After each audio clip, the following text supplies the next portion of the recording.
இன்னைக்கு நம்ம எதை பற்றி பார்க்க போகிறோன்னா, யூத பயங்கரவாதிகளுக்கும் ஈரானுக்கும் போர் நடந்துட்டு இருக்கு. இந்த போரில் யாருக்கு யார் சாதக பாதகங்கள், அப்புறம் உண்மையாகவே இந்த உலகத்தின் நியதின்னு ஒன்று இருக்குது, அது யாருக்கானது, அந்த மாதிரி விஷயங்களையும் இந்த போர் குறிப்பாக நம்ம பார்க்க போகிறது. இந்த போர் எதற்காக, உலகத்தில் சொல்லப்படுகின்ற காரணத்துக்காக தான் இந்த போர் நடக்குதான்னு கேட்டால், பெரும்பான்மையானவர்கள் நினைக்கிற மாதிரி இந்த போர் இந்த ஒரு விஷயத்துக்காக தான் நடக்குதுங்கிறது கிடையாது.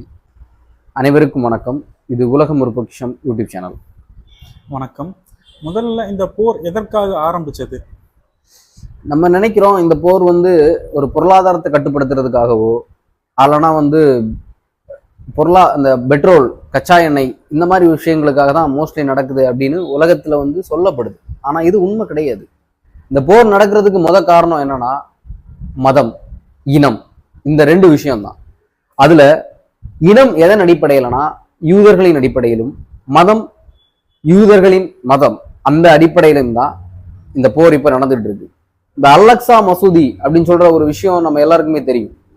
அந்த அல்லக்ஸா மசூதிக்கு பக்கத்துல யூதர்களால கட்டப்பட்ட, சாலமோனால் கட்டப்பட்ட ஒரு ஆலயம் என்பது இருந்தது. அதை இடித்து விட்டு ஒரு சுவர் தான் இப்போ அதுல ஒரு மதில் சுவர் மாதிரி தான் ஒண்ணு இருக்கு.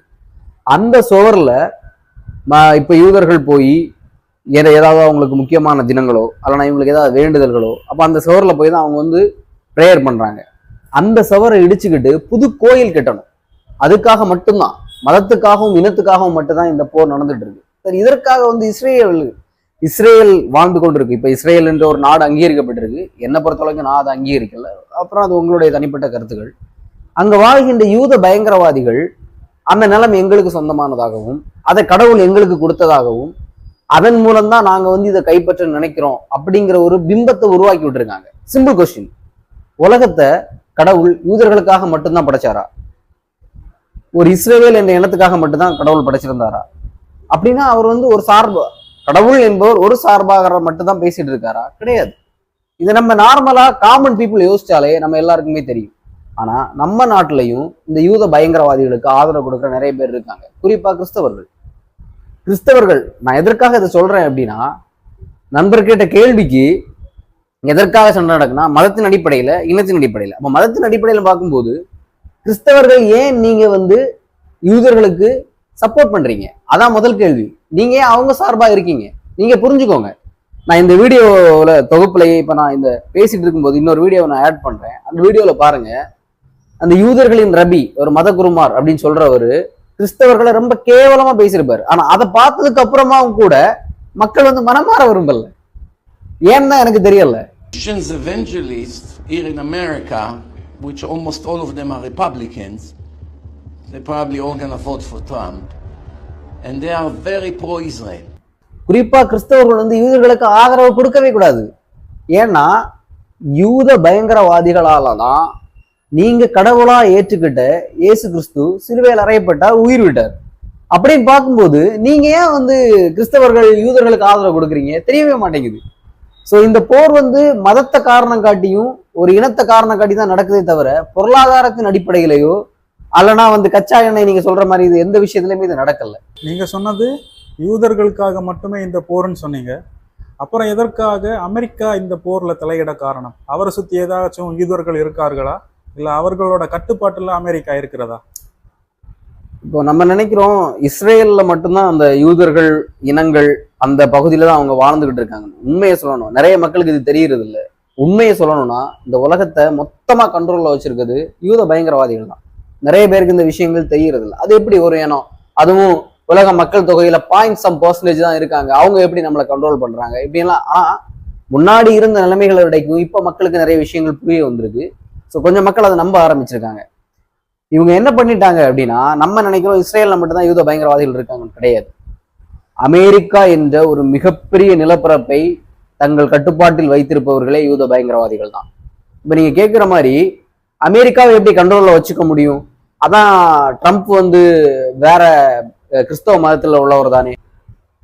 யூத பயங்கரவாதிகள் கண்ட்ரோல்ல அமெரிக்காவை வச்சிருக்கனாலதான் ஒட்டுமொத்த உலகத்திலையும், இப்ப எக்ஸாம்பிளுக்கு அமெரிக்கா கிட்ட தான் உலகத்திலே அதிகமா இராணுவ தளவாடங்களுக்கும் டிஃபென்ஸ் ஃபோர்ஸ் அப்படின்னு சொல்ற அந்த விஷயத்துக்கு உலகத்திலே அதிகமா அவங்க தான் பணம் செலவிடுறாங்க. சம் பில்லியன், ஏன் அது ட்ரில்லியனை கூட தொடலாம், அந்த அளவுக்கு அவங்க பணம் செலவழிக்கிறாங்க ஆண்டுக்கு. ஆனா இதெல்லாம் அமெரிக்க மக்களுக்காகவா? கிடையாது. இந்த உலக மக்கள் தொகையில 0.7% இருக்கக்கூடிய யூத பயங்கரவாதிகளுக்காக மட்டும்தான். அவர்கள் உலகத்தை எப்பவுமே கட்டுப்பாட்டுல வச்சுக்கிறோனுங்கிறதுக்காக தேர்ந்தெடுக்கப்பட்ட ஒரு பூமி தான், பூமியில் ஒரு பகுதி தான் அமெரிக்கா என்கின்ற நாடு. அது மொத்தமா முழுக்க முழுக்க யூத பயங்கரவாதிகள் கட்டுப்பாட்டுல தான் இருக்கு. சரி, ட்ரம்ப் மற்ற மதத்தை சார்ந்தவர் தானே, மற்ற இனத்தை சார்ந்தவர் தானே, அவர் ஏன் யூதர்களுக்காக ஈரான் மேல போர் தொடுக்கலாம் நீங்க கேட்பீங்க. ஒரு பிம்பம் இருக்கு, அதை நீங்க முழுசா நம்பணும். நீங்க வேணா தேடி பாருங்க. ட்ரம்ப் என்கின்ற அமெரிக்க அதிபர், இன்றைய அமெரிக்க அதிபராக இருக்கின்ற ட்ரம்ப் என்பவருடைய மருமகன் ஷேரட் குஷ்னர் அப்படின்னு சொல்றவர் யூத பயங்கரவாதத்துல ரொம்ப பற்றாளர், யூத பயங்கரவாதிகள்ல மிகவும் முக்கியமானவர் இன்னைக்கு வாழ்ந்துகிட்டு இருக்கிறதுல அவர் ஒண்ணு. அப்புறம் அமெரிக்க வெளியுறவுத்துறை அமைச்சர் யாருன்னு பாத்தீங்கன்னா மார்க் ரூபியோ, அவரும் யூத பயங்கரவாதி. நீங்க நல்லா பாத்தீங்கன்னா தெரியும், ட்ரம்ப் எங்க போனாலும் பின்னாடி அந்த போட்டோ வீடியோல பாத்தீங்கன்னா இந்த மார்க் ரூபியோ இருந்துகிட்டே இருப்பார். இவர் ஒரு யூத பயங்கரவாதி. அதாவது மேல்மட்ட பொறுப்புல இருக்கவங்க, எடுத்துக்காட்டுக்கு இந்தியாவில பிராமணர்கள் உயரிய இடத்துல இருந்துகிட்டு 140 கோடி மக்கள் தொகையை எப்படி கண்ட்ரோல் பண்றாங்களோ அதே மாதிரி இந்த உலகத்தை இந்த யூத பயங்கரவாதிகள் கண்ட்ரோல் பண்றாங்க. அதற்காக அவங்க தேர்ந்தெடுக்கப்பட்ட அந்த நில அமைப்பு, எடுத்துக்காட்டுக்கு ஈரானால இங்க இருந்து அமெரிக்காவை தாக்க முடியுமானா முடியாது. அதே மாதிரி இந்தியாவில இருந்து அமெரிக்காவை தாக்கணும்னாலும் முடியாது. ஆனா அதை சுத்தி இருக்கின்ற அமெரிக்காவை சுத்தி இருக்கின்ற கனடா, அதுக்கப்புறம் தென் அமெரிக்கா, இந்த மாதிரி நாடுகள் எல்லாமே இந்த அமெரிக்க தேசத்தை விடைக்கும் கீழ்மட்டத்தில் இருக்க மாதிரியே பார்த்துக்கிட்டாங்க. ஸோ இந்த நாடுகள் அவங்கள உடனே தாக்கவும் முடியாது. நான் எதற்காக இதை விரிவா சொல்றேன் அப்படின்னா, அமெரிக்காவை அவங்க தேர்ந்தெடுக்க வேண்டிய காரணம், அமெரிக்காவில் இருக்கக்கூடிய அதிபர்களை இவங்க கட்டுப்பாட்டுல வச்சுருக்க காரணம், அந்த சுற்றுவட்டார நாடுகளை கட்டுப்பாட்டுல வச்சிருக்க காரணம், உலகத்தை கண்ட்ரோல்ல வச்சிருக்கதானே தவிர அமெரிக்காவில் மக்களை கண்ட்ரோல்ல வச்சுக்கிறவோ அல்லனா அமெரிக்கா மக்கள் இவங்களுக்கு அடிமையா இருக்கணுமோ அந்த மாதிரி அந்த எண்ணங்களே கிடையாது. இப்ப 30 கோடி பேர் அமெரிக்காவில் இருக்காங்கன்னா அந்த 30 கோடி பேரும் யூதர்களுடைய கட்டுப்பாட்டுல தான் இருந்துட்டு இருக்காங்க. ஆனா அந்த 30 கோடி பேர் அவங்களுக்கு பெரிய விஷயமே கிடையாது. 800 கோடி மக்கள் தொகையும் இவங்க தான் கண்ட்ரோல்ல வச்சிருக்காங்க. அதுக்காக அவங்க தேர்ந்தெடுக்கப்பட்டதுதான் அமெரிக்கா. இன்னைக்கு அமெரிக்க அதிபராக இருக்காரு. இதற்கு முன்னாடி ஜோ பைடன் இருந்தார், அவர் கூட ஒரு பிறப்பால் யூதர். ஆனா அவர் கூட எடுக்காத ஒரு ஸ்டாண்டிங்க இன்னைக்கு அதிபராக இருக்கக்கூடிய ட்ரம்ப் எடுத்திருக்காருன்னா காரணம் ஷேரட் குஷ்னருங்கிற யூத பயங்கரவாதியும் மார்க் ரூபியோங்கிற யூத பயங்கரவாதியும் அவருடன் இருக்கனாலதான் இந்த விஷயங்கள் நடந்துட்டு இருக்கு. அதனாலதான் எங்கேயோ இருக்கக்கூடிய அமெரிக்கா ஈரானை வாண்டடா போருக்கு இழுத்து யூத பயங்கரவாதிகளோட சண்டையிட வைக்குது. இப்போ அமெரிக்காவும் இஸ்ரேலும் சேர்ந்து ஈரான் மேல தாக்குதல் நடத்துறாங்க. ஈரான் எதற்காக அரபு நாடுகள் மேல தாக்குதல் நடத்துறாங்க? இப்போ ஈரான் இருக்கக்கூடிய இடம் மத்திய கிழக்கு. மத்திய கிழக்குல நல்லா புரிஞ்சுக்கோங்க, ஐக்கிய அரபு எமிரகம், Saudi, Qatar, Bahrain, Yemen, Oman, Kuwait, இந்த 7 நாடுகளும் இருக்கு. இந்த 7 நாடுகளும் பாரசீக வளைகுடா. இந்த பாரசீக வளைகுடாக்களுக்குள்ளதா அனைத்து நாடுகளுடைய கடல் நிலப்பரப்பும் இருக்கு. இதுல சவுதி மட்டும் கொஞ்சம் பெரிய நிலப்பரப்பை கொண்ட நாடு. ஆனா அந்த சவுதி அதிகமா பாரசீக வளைகுடாவை கடல் பகுதியில பகிர்ந்துக்கல. அதிகமா பகிர்ந்துக்கிற நாடுகள் இந்த வளைகுடா நாடுகள். இப்ப சொன்ன இந்த குவைத்து, ஓமான், அப்புறம் கத்தார், யூகே, ஐக்கிய அரபு எமிரகம், இந்த மாதிரி நாடுகள் தான் பகிர்ந்துக்கிறாங்க. இவங்க என்ன பண்ணிட்டாங்க அப்படின்னா, நிறைய பேர் பேசிட்டாங்க இதை பத்தி, இருந்தாலும் நீங்க கேட்கறதுனால நான் சொல்றேன். அமெரிக்காவிற்கு மற்றும் இப்ப அமெரிக்கான்னு நான் டைரக்டா சொல்ல வேண்டாம், ஏன்னா மக்களுக்கு பல பேர் சொல்லும் போது அமெரிக்கா அமெரிக்கா மட்டும் சொல்றாங்க. ஆனா உண்மையை சொல்லணும்னா யூத பயங்கரவாதிகளின் கட்டுப்பாட்டுல இந்த நீங்க சொல்லக்கூடிய தாக்குதல் நடத்தப்படும் வளைகுடா நாடுகள் இருக்கின்றன. அப்போ யூத பயங்கரவாதிகள் இந்த நாடுகளை கட்டுப்பாட்டுல வச்சிருக்கனால ஈரான் என்ன நினைக்கிறான்னா, ஈரானை உடனே அட்டாக் பண்ணோம்னா யூத பயங்கரவாதிகள் எங்கெங்கெல்லாம் பேஸ் அமைச்சு வச்சிருக்காங்களோ, எடுத்துக்காட்டுக்கு கடற்படை தளம், அப்புறம் இராணுவ முகாம்கள், இதெல்லாம் இந்த வளைகுடா நாடுகள்ல தான் இருக்கு அதிகமா. அப்போ முதல்ல இந்த நாடுகளுடைய அந்த அமெரிக்காவின் இப்போ யூத பயங்கரவாதிகள் அமெரிக்கா சார்பில் வச்சிருக்க படைத்தளங்களை முதல்ல நிலைகுலைய வச்சாதான் ஒரு போர் முழுமை அடையும் போது இங்க இருந்து அவர்களுக்கு தாக்குதல் அதிகமா ஏற்படாம இருக்கிறதுக்கான ஒரு முன்னெச்சரிக்கை நடவடிக்கை தான். ஏன்னா அமெரிக்காவில இருந்து கிட்டத்தட்ட ஒரு 8000-9000 மைல்ஸ் தூரத்துல ஈரான் இருக்கு. அங்க இருந்து நேரடியா தாக்குதல் நடத்தணும்னா ரொம்ப சாத்தியமற்றது. ஸோ இந்த மாதிரி நாடுகள்ல அவங்க படைத்தளங்களை அமைச்சு வச்சிருந்தாங்கன்னா ஈரானை அட்டாக் பண்றதுக்கு ரொம்ப ஈஸியா இருக்கும். அதனாலதான் இவங்க முன்கூட்டியே அந்த நாட்டில் உள்ள படைத்தளங்களை அட்டாக் பண்றாங்க. இப்ப ஈரானுடைய சதாம் ஹுசேன், ஈராக்குடைய சதாம் ஹுசேன் என்ன பண்ணிட்டாரு, இப்ப ஈரான் பண்ணிக்கிட்டு இப்போ தொடக்கத்துல ஈரான் பண்ண வேலையை அவர் போரின் முடிவுல பண்ண நினைச்சாரு.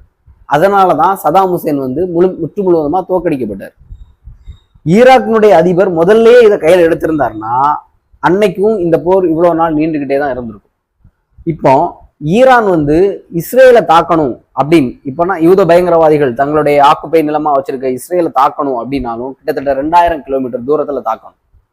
ஸோ இஸ்ரேல் அந்த யூத பயங்கரவாதிகள் வாழ்கின்ற நாடு ஈரானை தாக்கணும்னாலும் 2000 கிலோமீட்டர் பயணிச்சு வந்து தான் தாக்கணும். ஆனா இந்த ரெண்டு விஷயத்திலையுமே இந்த தூரங்களை மென்ஷன் பண்ணி நம்ம பார்த்தோம்னா இவர்கள் அடிமையாக வைத்திருக்கிற யூத பயங்கரவாதிகள் அடிமையாக வைத்திருக்கிற வளைகுடா நாடுகள்ல தான் இருந்து அதிகமா நேரடி தாக்குதல் நடத்த முடியும். அதற்காக தான் ஈரான் வந்து என்ன பண்றாங்கன்னா யுஏஇ, கத்தாரு, அப்புறம் பஹ்ரைனு, சவுதி, ஓமன், அப்புறம் குவைத்து இந்த மாதிரி நாடுகளை தாக்குதல் நடத்திட்டு இருக்காங்க. இப்போ நம்ம இன்னைக்கு இந்த வீடியோல இவ்வளவும் பார்த்துருக்கோம். இன்னும் நிறைய கேள்விகளும் நிறைய சந்தேகங்களும் நிறைய பேருக்கு இருக்கு. நேரத்தின் அருமையை கருதி இந்த வீடியோ இதோட முடிச்சுட்டு இனிமே நம்மளுடைய இந்த ஈரான் அப்புறம் யூத பயங்கரவாதிகளுக்கான இந்த போர் இனிமே வருங்காலத்தில் இதுல என்னென்ன மாதிரியான மாற்றங்கள் ஏற்படும், இப்ப இந்தியாவில் என்ன நடந்துட்டு இருக்கு, இனிமே இந்தியாவில் என்னெல்லாம் நடக்க போகுது அப்படிங்கிறத பத்தி அடுத்த வீடியோல நம்ம கண்டினியூவா பேசலாம். மேலும் இதை பற்றி உங்களுக்கு ஏதாவது கருத்துக்கள் இருந்துச்சுன்னா தெரிவிங்க. அனைவருக்கும் நன்றி.